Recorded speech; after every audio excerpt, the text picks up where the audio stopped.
샬롬 할렐루야. 마태복음 28장 19절. 그러므로 너희는 가서 모든 족속으로 제자를 삼아 아버지와 아들과 성령의 이름으로 세례를 주고. 아멘. 제목은 삼위일체 하나님이십니다. 삼위일체 하나님이란 성부, 성자, 성령 하나님이 한 분이심을 의미합니다. 우리가 믿는 하나님은 분명 한 분이시지만 동시에 세 분의 격을 지니고 있습니다. 곧 아버지의 격인 성부 하나님, 아들의 격인 성자 예수님과 보혜사의 격인 성령님이시지요. 그러나 근본은 하나이시기에 성삼위일체라 표현을 합니다. 이는 기독교에서 매우 중요한 교리이며 창조주 하나님의 근본에 대한 비밀한 말씀입니다. 사람의 제한적인 사고와 사람의 제한적인 이론으로는 이해하기 어렵지만 삼위일체 하나님에 대해 아는 만큼 하나님의 마음과 하나님의 뜻을 깨달아 놀라운 응답과 축복을 받을 수가 있습니다. 하나님께서는 출애굽기 3장 14절에 나는 스스로 있는 자니라 말씀하셨습니다. 누가 낳거나 지은 것이 아니라 태초부터 스스로 계셨다는 말씀이지요. 피조물인 사람의 지각과 상상을 초월해 시작도 끝도 없으며 영원 전부터 영원 후까지 스스로 존재하시는 것이지요. 원래 하나님께서는 광대한 공간 안에 홀로 소리를 머금은 빛으로 계셨습니다. 그런데 어느 때부터인가 서로 사랑을 주고받을 수 있는 대상을 원하셨고 참 자녀를 얻기 위한 인간 경작을 계획하셨지요. 하나님께서는 인간 경작을 위해 가장 먼저 공간을 나누셨습니다. 영의 공간과 육의 몸을 입은 사람들이 살아갈 육의 공간을 나누신 것입니다. 그 후 성부, 성자, 성령 삼위일체 하나님으로 존재하시게 됩니다. 성경에는 성자 예수님이 하나님으로부터 나셨으며 성령님 역시 하나님으로부터 나왔다는 기록이 있습니다. 마치 분신을 만들어내듯이 성자 예수님과 성령님을 낳으신 것입니다. 이것은 인간 경작을 위한 필수 과정이었습니다. 그런데 성자 예수님과 성령님은 하나님께서 지으신 피조물이 아니라 하나님의 본체이십니다. 근본 하나이시지만 인간 경작을 위해 독립적으로 존재하며 역할은 다르지만 마음도 생각도 능력도 하나이므로 삼위일체 하나님이라고 표현을 합니다. 성부 하나님과 마찬가지로 성자 예수님과 성령님은 전지전능하십니다. 또한 성부 하나님께서 느끼고 원하시는 것을 성자 예수님과 성령님도 동일하게 느끼고 원하시지요. 역으로 성자 예수님과 성령님의 기쁨이나 고통을 성부 하나님께서도 그대로 느끼십니다. 그런데도 역할에 따라서 성품이 구별되는 것을 볼 수가 있습니다. 분명 성부 하나님의 마음을 그대로 받으셨지만 성자 예수님은 신성면이 더 강해서 신적 위엄과 공의가 두드러집니다. 반면에 성령님은 인성적인 면이 더 강하므로 자상하고 섬세하며 자비와 긍휼의 측면을 더 많이 갖고 계시지요. 이처럼 성자 예수님과 성령님은 성부 하나님과 근본 하나이지만 독립적인 인격체로서 성품이 구별될 뿐만이 아니라 뚜렷한 질서 가운데 각각의 역할이 다릅니다.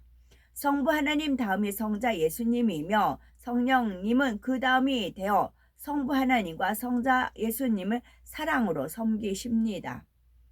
삼위일체 하나님께서는 인간 경작을 위한 사역 또한 함께 이루어 가십니다. 각각의 역할을 정확히 감당하시므로 인간의 창조에서부터 구원에 이르기까지 모든 경작의 섭리가 온전히 완성되는 것입니다. 과연 성부, 성자, 성령 삼위일체 하나님께서 담당하시는 역할은 그러면 무엇일까요?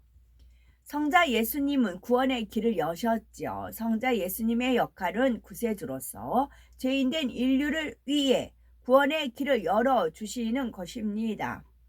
하나님의 아들로서 육신을 입고 이 땅에 오신 예수님이 구세주가 되시는 이유는 영계의 법칙에 의해서 죄인을 구원하기 위한 구세주가 될 수 있는 자격을 갖추었기 때문입니다. 모든 인류의 구세주가 되려면 첫째로 사람이어야 하고, 둘째로 아담의 후예가 아니어야 하며, 셋째로 영적인 힘이 있어야 하고, 넷째로는 사랑이 있어야 합니다. 예수님은 사람의 몸을 입고 이 땅에 태어나셨지만 동정녀 마리아의 몸 안에 성령으로 잉태되셨습니다. 남자의 정자와 여자의 난자가 결합돼 난 것이 아니므로 원죄가 없으셨고 하나님 말씀대로 사셨기에 자범죄도 없으셨지요. 이런 예수님이 십자가에 달려 죽으셨기 때문에 우리가 그 보혈의 공로로 죄를 용서받게 되었습니다. 만약 예수님이 구세주의 역할을 감당하지 않으셨다면 불순종한 아담 이후로 모든 인류는 다 지옥에 가야 했기 때문에 인간 경작의 목적이 달성될 수가 없습니다. 하나님께서 영원히 사랑을 주고받을 수 있는 참 자녀를 얻으실 수 없는 것이지요. 그러므로 하나님께서는 인간 경작의 목적을 이루기 위해 구세주의 역할을 감당하실 수 있는 성자 예수님을 예비하셨습니다. 누구든지 하나님의 아들로서 아무 죄 없이 나무 십자가에 달려 죽으셨다가 부활하신 주님을 믿으면 모든 죄를 용서받고 하나님의 자녀된 권세를 얻게 하신 것입니다. 구원을 온전케 하시는 성령님이십니다. 인간 경작에 있어서 성령님의 역할은 무엇일까요? 사람들이 성자 예수님을 통해 구원을 온전케 하는 것입니다. 성령님은 예수 그리스도를 영접한 사람들에게 믿음을 주고 천국에 들어가기까지 그 삶을 인도하십니다. 성령님의 특징은 영을 무수히 분리해 일하신다는 점입니다. 본체는 한 곳에 계실지라도 본체와 똑같은 마음과 능력을 가진 영이 무수히 분리됨으로써 세계 곳곳에서 동시에 사역을 이루시는 것입니다. 물론 성령님만이 아니라 성부 하나님, 성자 예수님도 그 영을 분리하시지만 특별히 성령님이 사역을 하시는 데에는 영으로 분리하는 것이 반드시 필요합니다. 우리가 주님을 영접하면 이처럼 분리되신 성령님의 영이 우리 마음에 임하십니다. 성도의 마음에 내주하시는 성령님은 구원받을 수 있는 영적인 믿음을 주시고 그 믿음이 장성한 분량에 이르도록 이끄는 개인 교사와 같은 역할을 하십니다. 또한 부지런히 진리를 깨우쳐 주시고 하나님의 자녀들이 범죄할 때는 애통하시며 회개해 하나님의 뜻대로 살도록 도와주십니다. 이와 함께 성령의 감동, 감화, 충만함과 각종 은사들을 주셔서 능히 죄를 버릴 수 있는 힘을 주시고 하나님의 역사를 체험할 수 있도록 도와주시는 것도 성령님의 역할이십니다. 성부 하나님께서는 인간 경작의 총감독을 하십니다. 성부 하나님께서는 인간 경작이라는 거대한 계획의 총감독자가 되시며 창조주여 만물의 주관자이시며 마지막 때의 심판자 역할을 하십니다. 참 자녀를 얻기 위한 인간 경작의 섭리를 성취해 나가는 데 있어서 삼위일체 하나님의 역할은 질서 가운데 정확히 나뉘어져 있지만 결국 세 분이 동시에 이루시는 것입니다. 요한 1서 5장 8절에 증거하는 이가 셋이니 성령과 물과 피라. 또한 이 셋이 합하여 하나이니라 했습니다.